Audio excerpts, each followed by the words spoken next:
Hi ಎಲ್ರಿಗೂ ನಮಸ್ಕಾರ. ನೀವು ನೋಡ್ತಾ ಇದ್ದೀರಾ ಭವಾನಿ ಕಿಚನ್ಸಿಂದ. ನಾನು ಭವಾನಿ. ಇವತ್ತು ನಾನು ತೋರಿಸ್ತಾ ಇರೋ ರೆಸಿಪಿ ಹೆಸರು ಮಟನ್ ಬಿರಿಯಾನಿ. ಮಟನ್ ಬಿರಿಯಾನಿ ಯಾರಿಗೆ ತಾನೇ ಇಷ್ಟ ಆಗಲ್ಲ. ಮಟನ್ ಬಿರಿಯಾನಿ ಅಂದರೆ ಎಲ್ರಿಗೂ ತುಂಬ ಇಷ್ಟ.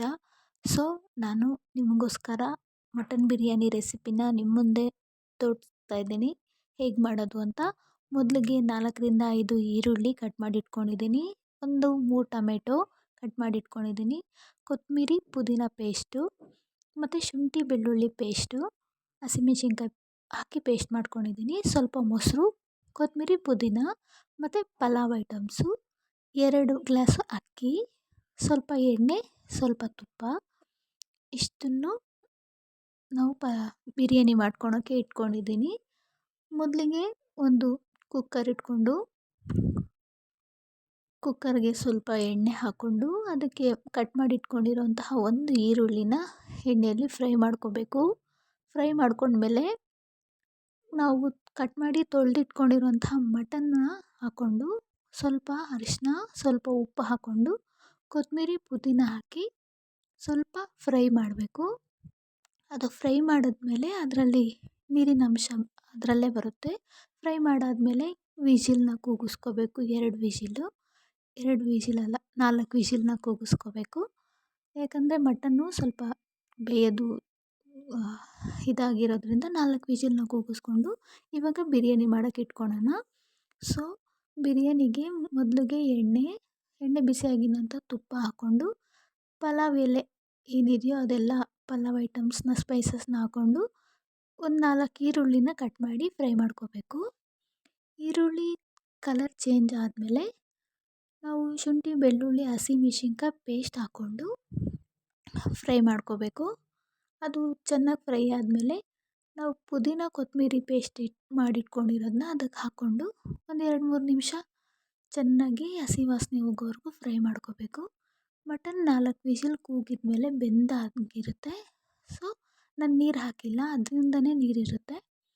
ಸೊ ಈ ಥರ ಬೆಂದಿರೋ ಮಟನನ್ನು ನಾವು ಈ ಮಸಾಲೆಗೆ ಇನ್ನೊಂದು ಕುಕ್ಕರ್ಗೆ ಹಾಕ್ಕೊಂಡು ಚೆನ್ನಾಗಿ ಫ್ರೈ ಮಾಡಬೇಕು. ಫ್ರೈ ಆದಮೇಲೆ ನಾವು ಕಟ್ ಮಾಡಿ ಇಟ್ಕೊಂಡಿರೋ ಟೊಮೆಟೊನ ಈಗ ಹಾಕ್ಕೊಂಡು ಆ ಟೊಮೆಟೊ ಸಾಫ್ಟ್ ಆಗೋವರೆಗೂ ಫ್ರೈ ಮಾಡ್ಕೋಬೇಕು. ಫ್ರೈ ಮಾಡ್ಕೊಂಡ್ಮೇಲೆ ಮೊಸರು ಒಂದು ಬಟ್ಲು ಮೊಸರನ್ನ ಹಾಕ್ಕೋಬೇಕು. ಮೊಸರು ಹಾಕೋದ್ರಿಂದ ಟೇಸ್ಟು ಚೆನ್ನಾಗಿರುತ್ತೆ. ಸೊ ಮೊಸರನ್ನ ಹಾಕ್ಕೊಂಡು ಒಂದು 2-3 ನಿಮಿಷ ಆ ಥರ ಬಾಡಿಸ್ಕೊತಾ ಇದ್ದರೆ ಅದು ಗ್ರೇವಿ ಚೆನ್ನಾಗಿರುತ್ತೆ. ಸೊ ಆಮೇಲೆ ಮಟನ್ ಮಸಾಲೆ ಹಾಕ್ಕೋತಾ ಇದ್ದೀನಿ. ನಾನಿಲ್ಲಿ ಬಿರಿಯಾನಿ ಪೌಡರ್ ಹಾಕಿಲ್ಲ, ಮಟನ್ ಮಸಾಲೆ ಹಾಕ್ಕೊತಾ ಇದ್ದೀನಿ. ಮಟನ್ ಮಸಾಲೆ ಹಾಕೋದ್ರಿಂದ ಮಟನ್ ಬಿರಿಯಾನಿಗೆ ತುಂಬ ಟೇಸ್ಟ್ ಜಾಸ್ತಿ ಅದೇ ಕೊಡೋದು. ಇಷ್ಟು ದಿನ ಗೊತ್ತಾಗದೇ ಇರೋರು ಚಿಕನ್ ಬಿರಿಯಾನಿ ಮಸಾಲೆನೇ ಯೂಸ್ ಮಾಡ್ತಾಯಿದ್ರು. ಅದಾಗಿದ ನಂತರ ಅಕ್ಕಿ ತೊಳೆದಿಟ್ಕೊಂಡಿರೋಂಥ ಅಕ್ಕಿನ 2 ಗ್ಲಾಸ್ ಅಕ್ಕಿನ ಹಾಕ್ಕೊಂಡು ಮಸಾಲೆ ಎಲ್ಲ ಮಿಕ್ಸ್ ಆಗೋವರೆಗೂ ಅದನ್ನು ಸ್ವಲ್ಪ ತಿರುಗಿಸ್ಕೊಡ್ಬೇಕು. ಅದಾಗಿದ ನಂತರ 2 ಗ್ಲಾಸ್ ಅಕ್ಕಿಗೆ ನಾನಿಲ್ಲಿ 4 ಗ್ಲಾಸ್ ನೀರು ಹಾಕ್ಕೋತಾ ಇದ್ದೀನಿ. ನೀರು ಹಾಕ್ಕೊಂಡು ಸ್ವಲ್ಪ ನಿಂಬೆಹಣ್ಣು ರಸ ಹಾಕ್ಕೊಂಡು ಕೊತ್ತಂಬರಿ ಪುದೀನ ಹಾಕಿ ಒಂದು ಕುದಿಯೋವರೆಗೂ ನಾವು ಹಾಗೆ ಮುಚ್ಚಳನೇ ಕುದಿಸ್ಕೋಬೇಕು. ಒಂದು ವಿಸಿಲ್ಲು.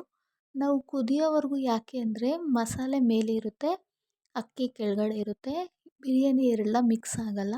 ಸೊ ಖಾರಕ್ಕೆ ಎಷ್ಟು ಬೇಕೋ ಅಷ್ಟು ಸ್ವಲ್ಪ ಖಾರದ ಪುಡಿ, ಅದು ಆಪ್ಷನಲ್ಲು.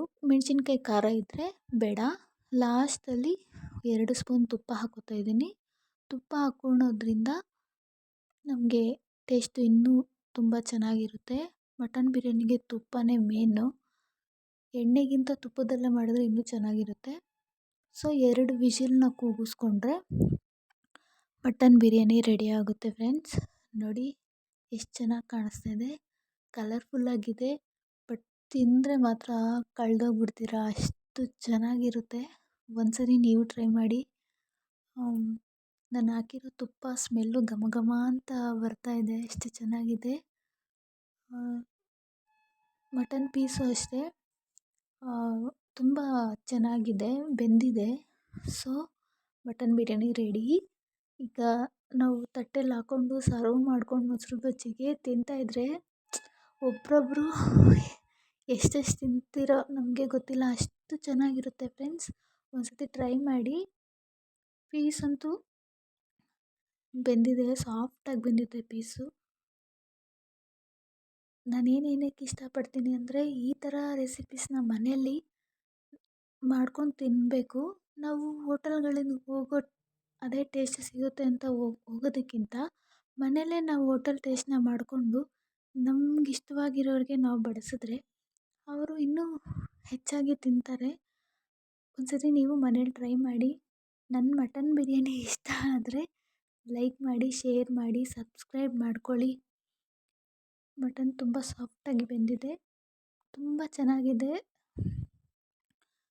ಅಂತ ಹೇಳ್ತಾ ಇವತ್ತಿನ ಮಟನ್ ಬಿರಿಯಾನಿ ಹೇಗಿದೆ ಅಂತ ನಿಮ್ಮ ಲೈಕಿಂದ ಗೊತ್ತಾಗುತ್ತೆ. Thank you friends.